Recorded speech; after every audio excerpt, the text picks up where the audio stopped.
Hello दोस्तों, बहुत बहुत स्वागत, अभिनंदन एक बार फिर से RDX GS गुरु में। आज विश्व के भूगोल का एक नया चैप्टर शुरू करेंगे। अक्षांश अक्षांश पढ़ेंगे हम लोग। क्या होता है अक्षांश, कैसे इसका यूज है। चलिए शुरू करते हैं समय के अहमियत को समझते हुए। एक्चुअली क्या है, आज मैं थोड़ा ड्यूटी चला गया और लेट आया, समय नहीं मिल पाया। तो चलिए फिर भी आपकी कंटिन्यूटी ब्रेक ना हो, आप लगातार लगे रहें, इसलिए मैं बना रहा हूँ। थोड़ा छोटी वीडियो रहेगी, बस आपको अक्षांश समझा देता हूँ। आज थोड़ा समय कम मिल पाया। चलिए, कंटिन्यूटी ज़रूरी है, किसी भी तैयारी में कंटिन्यूटी बहुत ज़रूरी है। चाहे कम पढ़ो, 2 घंटे की जगह किसी दिन बाई चांस अगर टाइम नहीं मिल रहा है, आधा घंटा पढ़ो, 1 घंटे पढ़ो, लेकिन पढ़ना ज़रूरी है। ये बहुत ज़रूरी है। ये एटीट्यूड जैसे दिन आ जाएगा, आप सिलेक्शन के पास पहुँच जाओगे। चलिए शुरू करते हैं। भूपृष्ठ पर विषुवत यानी विषुवत रेखा या भूमध्य रेखा, देखो क्या होता है, इसको थोड़ा बड़ा कर लेते हैं। विषुवत रेखा होती है ना, मैं समझाऊंगा आगे, मैंने डायग्राम बना रखा है, उससे समझाऊंगा। भूपृष्ठ पर विषुवत रेखा या भूमध्य रेखा के उत्तर या दक्षिण में, यानी ऊपर की तरफ और नीचे की तरफ, उत्तर या दक्षिण में किसी बिंदु पर पृथ्वी के केंद्र से मापी गई कोणीय दूरी, कोणीय दूरी ये याद रखना, कोणीय दूरी होता है। मतलब अक्षांश क्या है, कोणीय दूरी है। देखो ये जैसे ये होगी पृथ्वी हमारी, ये इसका इक्वेटर होगा, ये केंद्र है, यहाँ से ये कोणीय दूरी, ये कोणीय दूरी, ये कोणीय दूरी, ये दूरी, इसको बोलते हैं अक्षांश। ठीक है, आशा है आपको समझ में आ गया होगा। चलो फिर भी यहाँ डायग्राम बना रखा है, उससे मैं समझाऊंगा बढ़िया से। अच्छा, विषुवत रेखा से ध्रुवों तक सभी अक्षांश वृत्त, अक्षांश क्या है, रेखाएं। मतलब विषुवत रेखा से और ध्रुवों तक जाएंगे तो इनको क्या बोलेंगे, अक्षांश रेखाएं बोलेंगे। देखो विषुवत वृत्त सबसे बड़ा वृत्त है, क्योंकि वो पृथ्वी के बीचों बीच आ रहा है। पृथ्वी इस तरह से है ना, तो यहाँ बीचों बीच है, और ऊपर को जाएंगे तो इनकी इनकी जो है ये वृत्त जो है छोटे होते चले जाएंगे, ये वृत्त छोटे होते चले जाएंगे। ठीक है, सबसे बड़ा व्रत है। अच्छा, अगला क्या है, 0 डिग्री रेखा। विषुवत रेखा बोलते हैं उसको, भूमध्य रेखा बोलते हैं, या उसको इक्वेटर भी बोलते हैं। 0 डिग्री रेखा, भूमध्य रेखा, विषुवत रेखा, और 0 डिग्री अक्षांश भी उसी को बोलते हैं। पृथ्वी को 2 भागों में, यानी कि ऊपर वाला भाग नॉर्थ और दक्षिण, नीचे वाला भाग साउथ, यानी उत्तर और दक्षिण, पृथ्वी को 2 बराबर भागों में बांट देती है। 2 हेमिस्फीयर में, 2 गोलों में काट देती है उसको। नॉर्थ हेमिस्फीयर, उत्तरी गोला, और दक्षिणी गोलार्ध, उत्तरी गोलार्ध और दक्षिणी गोलार्ध 2 बराबर भागों में बांट देती है।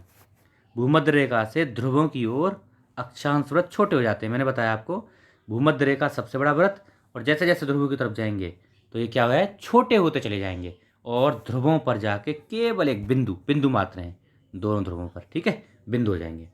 कुल अक्षांश की बात करें, कुल अक्षांश कितने हैं, तो 80 बने। कैसे, 90 तो ऊपर हो गए भाई, 0 डिग्री से लेकर ऊपर 90 डिग्री तक 90, और नीचे 90, 180, और एक 0 डिग्री होता है भाई। 90 ऊपर, 90 नीचे, 90 नॉर्थ में और 90 साउथ में, और एक होता है 0 डिग्री वाला, तो इसलिए हो गए 81, 81 कुल अक्षांश। अगर कुल अक्षांश रेखाएं या वृत्त की बात करें तो ये होती हैं 181 से 2 कम कर दो, 2 कम क्योंकि बताऊंगा अभी, ये होती हैं 179, 179 कुल अक्षांश रेखाएं या अक्षांश वृत्त हैं। क्यों, क्योंकि उत्तरी एवं दक्षिणी ध्रुव क्या है, केवल एक बिंदु हैं। उत्तरी और दक्षिणी ध्रुव जो हैं केवल एक बिंदु हैं, इसलिए इनको हटा दिया जाता है दोनों को। 179 वृत्त या रेखाएं हैं, और कुल अक्षांश की बात करें तो 181 अक्षांश हैं। अब चलो यहाँ समझा देता हूँ आपको, चलिए यहाँ समझाता हूँ आपको, चलिए देखते हैं। चलो ऐसे समझ में आपको यहीं से आ जाएगा। ठीक है, देखते हैं। देखो ये है हमारा 0 डिग्री अक्षांश, 0 डिग्री अक्षांश ये लेते हैं, 0 डिग्री अक्षांश ये रहा, इसको बोलते हैं भूमध्य रेखा, विषुवत रेखा, या 0 डिग्री अक्षांश या इक्वेटर। ऊपर 23.5 डिग्री, 23.5 डिग्री नॉर्थ में जाएंगे तो उसको बोलेंगे कर्क रेखा, कर्क रेखा यानी ट्रॉपिक ऑफ कैंसर या कर्क रेखा, 23.5 डिग्री नॉर्थ। वहीं 23.5 डिग्री क्या दक्षिण में जाएंगे, ये वाली दक्षिण में, ये साउथ वाली, तो इसको बोलेंगे मकर रेखा या Tropic of Capricorn, Tropic of Capricorn, 23.5 degree इस क्या साउथ में, दक्षिण में। फिर 66.5 डिग्री, 66, 66.5 डिग्री नॉर्थ, तो उसको बोलेंगे आर्कटिक व्रत या उत्तरी उपध्रुव, आर्कटिक व्रत, सब आर्कटिक रीजन इसको बोलेंगे, है ना। 66.5 डिग्री उत्तरी को। वहीं अगर 66.5 डिग्री दक्षिणी की बात करें, ये वाला, तो इसको बोलेंगे अंटार्कटिक व्रत, अंटार्कटिक व्रत मतलब सब अंटार्कटिक रीजन, अंटार्कटिक व्रत या दक्षिणी उप उपध्रुव व्रत। और वहीं ये दो बिंदु 90 डिग्री नॉर्थ 90 डिग्री साउथ, ये क्या है, केवल एक बिंदु है, देखो ये है ना, एक बिंदु है। अच्छा, अब देखो मापते कैसे हैं अक्षांश, देखो यहाँ से जैसे ये है हमारा 0 डिग्री, यहाँ से देखो ये कर्क रेखा को यहाँ मापेंगे तो ये कोण पे यहाँ यहाँ कितने डिग्री के, ये 23.5 डिग्री का कोण बन रहा है। इसको देखेंगे तो ये 66.5 बन रहा है, ये बन रहा है यहाँ 90 डिग्री। ऐसे ही ये दक्षिण में मकर रेखा पर 23.5 डिग्री और यहाँ अंटार्कटिक पर 66.5 डिग्री और 90 डिग्री। इस तरह से कोणीय दूरी होती है, कोणीय दूरी मतलब डिग्री में कोण मापा जाता है। ठीक है, समझ में आ गया होगा लग रहा है। अच्छा, नहीं आया तो कमेंट बॉक्स में बताना, फिर समझाऊंगा। अच्छा, ये बता ही दिया मैंने। दक्षिणी ध्रुव, दक्षिणी उपध्रुव सब अंटार्कटिक रीजन या अंटार्कटिक वृत्त कितना होता है, 66.5 डिग्री दक्षिणी अक्षांश। भूमध्य रेखा, विषुवत रेखा या इक्वेटर कैसे बोलते हैं, 0 डिग्री अक्षांश को। ठीक है, किसी भी जगह के उत्तर एवं दक्षिण, अब देखो ये चीज़ ध्यान रखना, किसी भी जगह के उत्तर एवं दक्षिण का निर्धारण कैसे होता है, अक्षांशों से।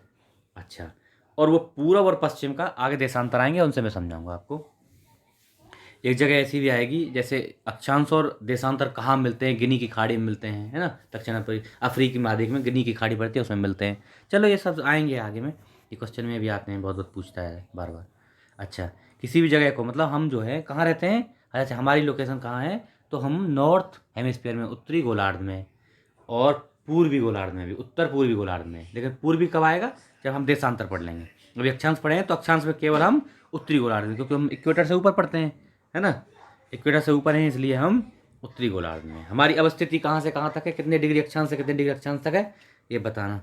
ठीक है, चलो तो आगे देखते हैं। एक अक्षांश से दूसरे अक्षांश, अगर एक अक्षांश से दूसरे अक्षांश के बीच की दूरी की बात करें, मतलब एक अक्षांश 0 डिग्री से 1 डिग्री अक्षांश की बात, तो उनके बीच की रियल दूरी कितनी होती है, मतलब 1 डिग्री से दूसरी डिग्री अक्षांश की बात कर रहे हैं, तो वहाँ से आपस की दूरी कितनी होगी, तो 111 किलोमीटर, मतलब लगभग है 111। इक्वेटर पर थोड़ा कम होती है, ध्रुवों पर ज़्यादा होती है, मतलब ऐसे करके ये साइड में घटती बढ़ती रहती है, लेकिन एक एवरेज मान लो आप कि एक अक्षांश से दूसरे अक्षांश के बीच की दूरी 111 किलोमीटर। अच्छा, एक गोलार्ध से दूसरे गोलार्ध में जाने को ध्रुवों से होकर, मतलब अगर एक गोलार्ध से दूसरे गोलार्ध में जाएंगे तो कहाँ होकर निकलना पड़ेगा, ध्रुवों से होकर निकलना पड़ेगा, ध्रुव से होकर जाना पड़ेगा। तो ये हमारा छोटा सा लेक्चर था, आशा है आपको पसंद आया होगा। आगे भी आप लोग इसको कंटिन्यू करिए। मैं बताया पहले भी आपको समय नहीं था, फिर भी मैं थोड़ा समय निकाला हूँ। चलिए, आप लगे रहिए, फिर कंटिन्यूटी ब्रेक नहीं होने देना है, लगे रहना है, मैं देते रहूँगा, कमिटमेंट है मेरा। मैं आपको पूरा कमिटमेंट दिखाऊँगा, मैं आपको अपना कंटेंट देता रहूँगा। आप बस देखते रहो वीडियो, शेयर करते रहो, शेयर करो, सब्सक्राइब करवाओ। ठीक है, okay, thank you so much.